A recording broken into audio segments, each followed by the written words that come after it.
have you back on Newsday. The cost of building materials in Nigeria, like many other commodities, has gone up as a result of the rapid rise in foreign exchange to the naira.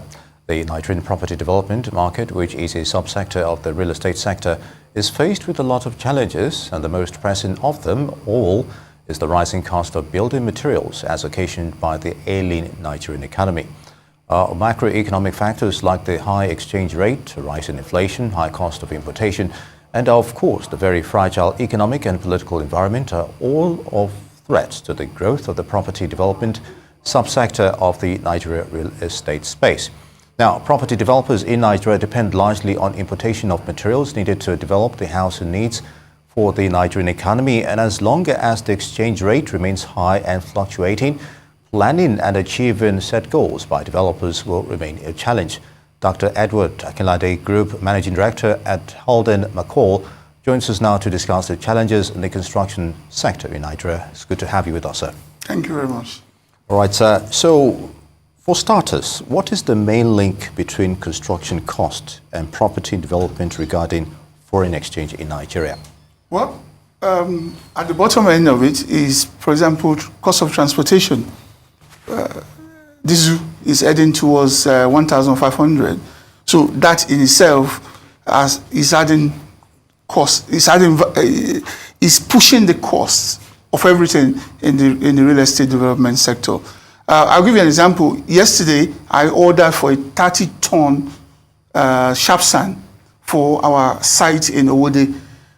We were buying this time last month for about 180 naira, 180,000 naira for the whole truck. Okay. Now, the association met early yesterday, and they've moved the price to close to 300,000.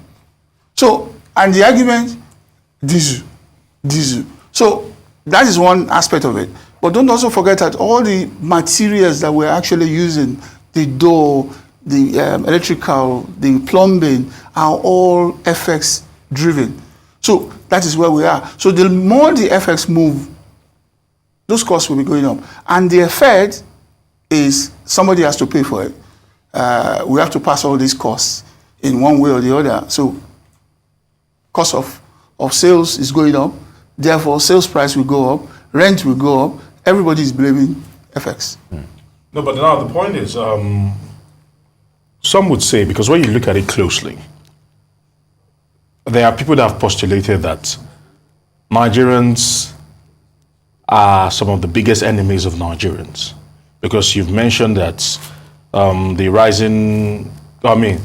of FX has necessitated the rise of prices for some materials.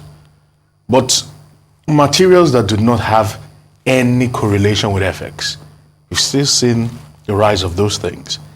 And for some, like I know, there are some materials that the prices have actually dropped thanks to the fact that the FX is also dropping. But some have decided to still keep it at that particular rate. And you see all that happen. And maybe this might not be down your purview, but also people are saying that, okay, we built this particular building for XYZ number of millions now. And people that probably built something 20 years ago are now trying to match up with the level that these people that just built probably 2-3 months ago are actually pricing their buildings or probably putting it out for rent.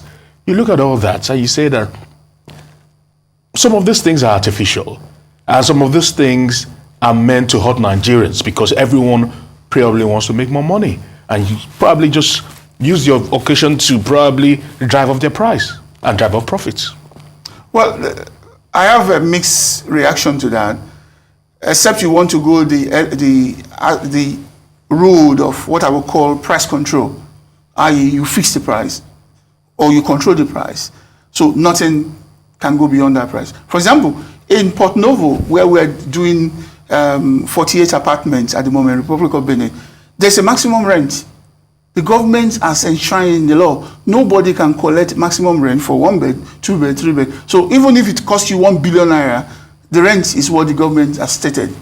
So maybe that is one aspect we should use. But also don't forget that there's one economic principle that is called replacement pricing. So even if you have stocked your produce in your shop at the old FX rate, when you want to sell, you use replacement price. So that is where the element of greed can also come in. So he is calling the market, how much is it now? How much is it now? But he has already bought it a long time ago. So again, price control is the only solution there. But I feel for our people at the same time. I also feel for the developer, the builder, because when we go to the market, price change on a daily basis. That is what we find now. FX is coming down. They're not reducing their price. Unfortunately, that is reality on ground. And like I said, only a government policy actively coming down and says, for example, look at the issue of cement.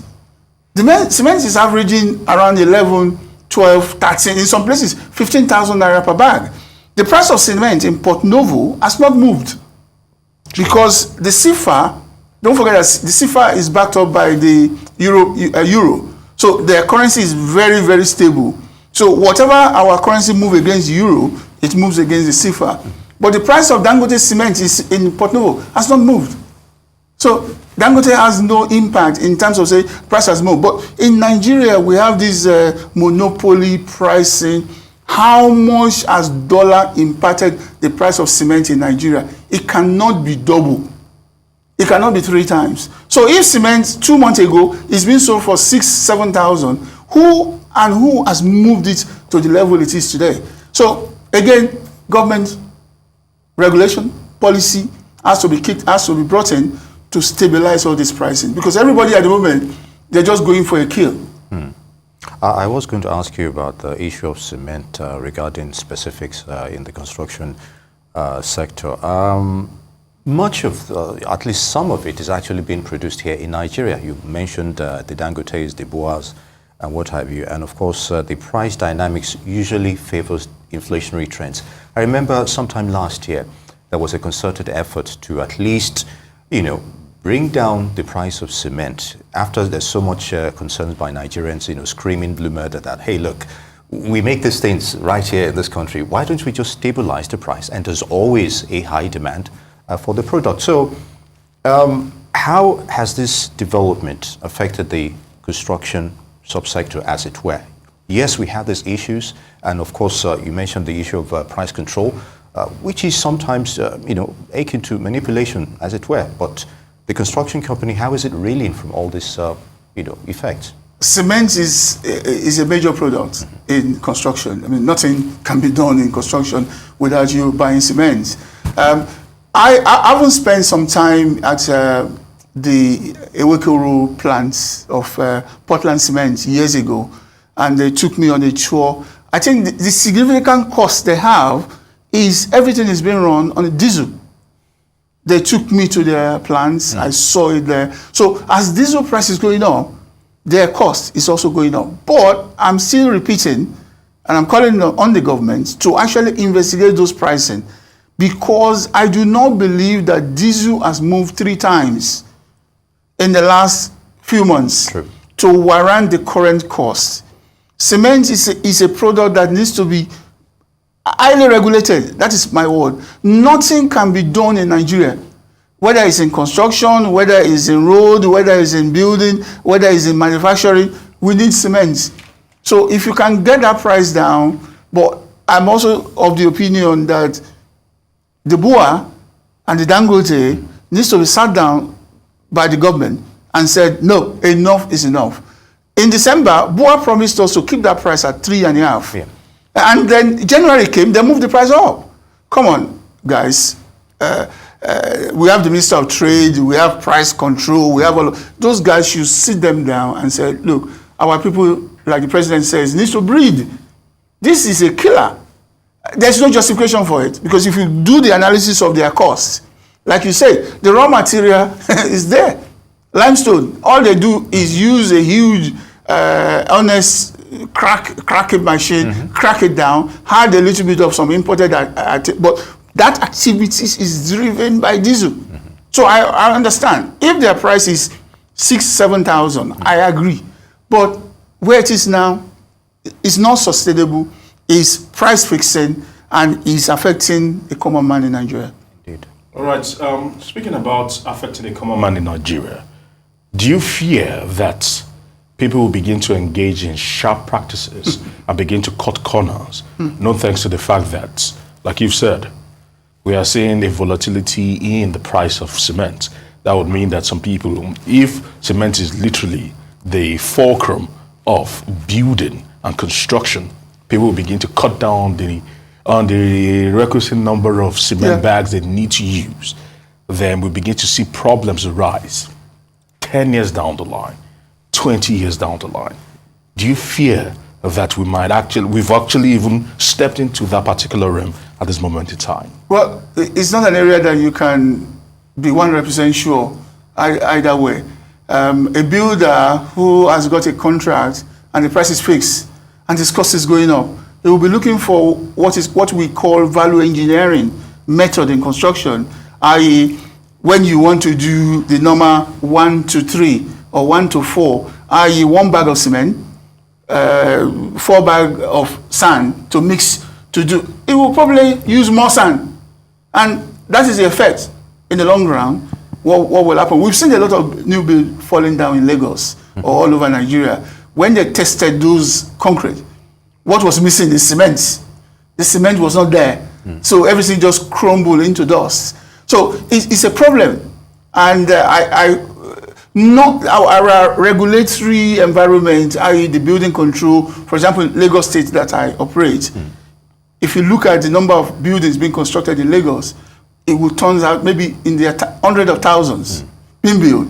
How many staff do we have in building control that could police those? So we have a regulatory lack there. But at the same time, if cement was available, our people will not do that. In other words, we've already crossed that red line or threshold Yes, that Aaron was trying to... It's unavailable. Yeah. You know, we have a tendency of cutting corners in everything we do. And in order to... And all of it is all about greed. We are just greedy people. That's the reality. Everybody wants to work for little and makes the maximum. So what you now need to do is you cut corners in whatever you need to do. But unfortunately, I would say the war against indiscipline needs to be brought down to tackle more of those things. But what is being predicted here is inevitable. It will happen. If I may just have a quick thought on this, when it comes to government's housing schemes or low-cost housing considerations in that regard, do you see a level of government maybe subsidizing some of these, products, as it were, used in construction? Well, unfortunately, if you want to look at history and let history decide what is going to happen, we are not going to see any much impact in this government in terms of what they're going to do in affordable housing.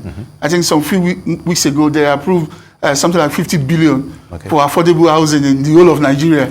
That will not make an impact. In the early days of Fashola, I had a meeting with one of his consultants and I said, look, federal government does not need to build anything. All what federal government needs to do, collect land from all the states of the federation and give it to developers like us. We will develop, we will give back to the federal government the equivalent of the land they're giving us. They don't need to spend a kobo. So Fashola was in office for 8 years as Minister of Housing. The total number of units built is not up to 1,000 units in the whole of Nigeria.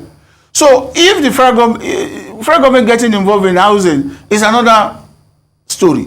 Because what you will be saying is that they will go to Dangote and Boa and get cement for free. And then what will those guys be asking for in return?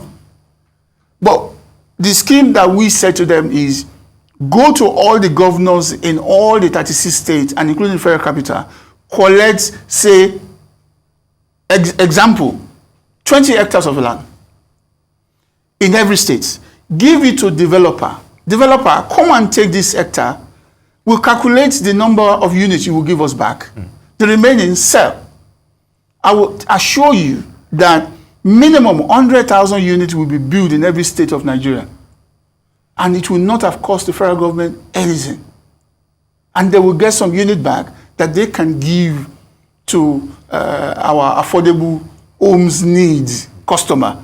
Why the developer will sell the remaining to get their money. But no, we just want to start building low-cost housing. It's not going to work. It's not sustainable. Nobody does it. It's never done anywhere. All right, I want to say many thanks to you, Dr. Edward Akinlade, the Group Managing Director at the Howden McCall. Thank you for joining us here on Newsday. Thank you very much. Oh, it's a pleasure.